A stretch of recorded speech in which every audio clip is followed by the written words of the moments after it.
One note on the fat I use in this recipe, you'll notice that's lard. If for religious or dietary reasons you don't eat pork, feel free to substitute that with butter or vegetable shortening if you must, but that's my fat of choice when I'm making donuts.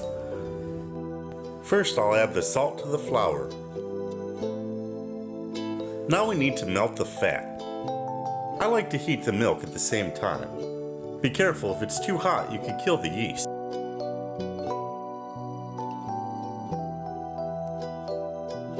I bloomed the yeast in the bowl of the mixer. We need water between 110 and 120, the yeast, and a little bit of sugar to give the yeast something to eat when they wake up.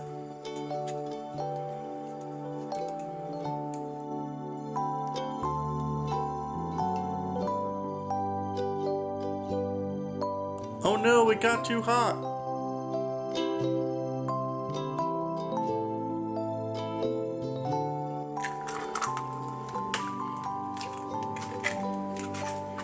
I like to whisk sugar into the eggs. Most times I use both in baked goods.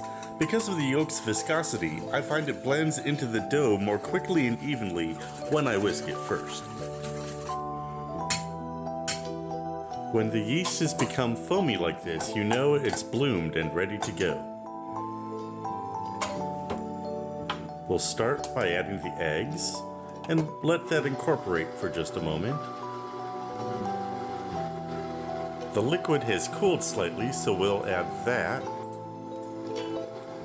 And about half of the flour at first. Let that mix a moment. Then we'll add in the rest of the flour.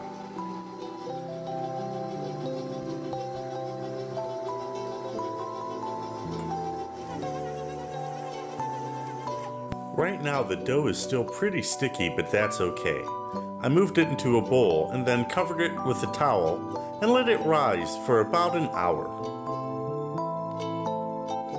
I wanted to make the donuts the next morning, so I gently deflated the dough, covered it in plastic, and put it in the fridge overnight. That dough is still rather sticky, so first I'm going to flour up my hands a little bit.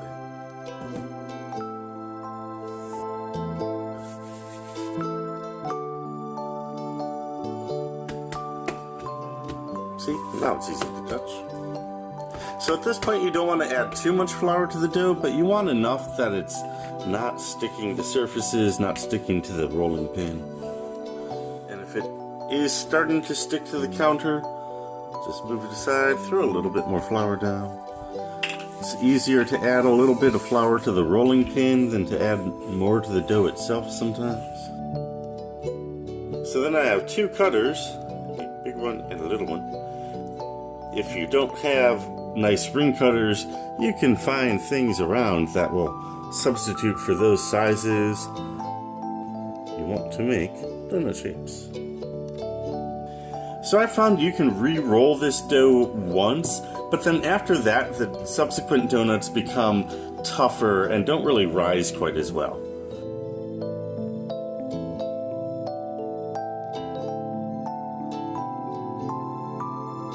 Yeah, there's enough dough there to get one more good full-size donut out of it, but I'm just going to turn this one straight into the donut holes because they are beloved as well. We want to give the donuts at least half an hour to rise one last time before we fry them, but that's fine because that gives us time to make the glaze. For the glaze, we want to start with a quarter cup of milk and get that hot. Drop of vanilla. Start with half the sugar. Once the sugar is dissolved, add the second half.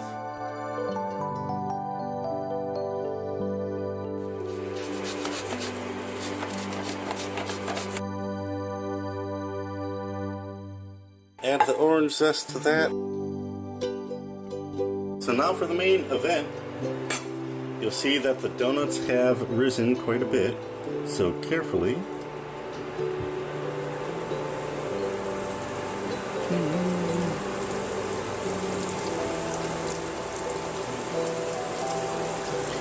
And we'll let them go about a minute on each side. What you're looking for is right about there. You want to get a little bit of color. You want a nice crust on the outside. It should be cooked all the way through. I have a cooling rack already set up. And that's about it. The easiest way to glaze donuts is with both the donuts and the glaze still warm.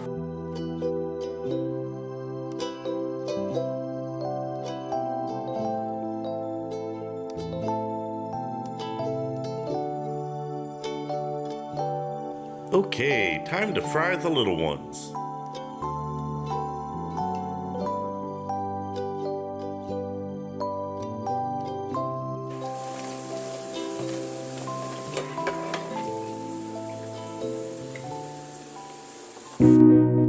That's how I make donuts. If you share these with your friends, they'll think you're a cooking wizard. Thanks for watching.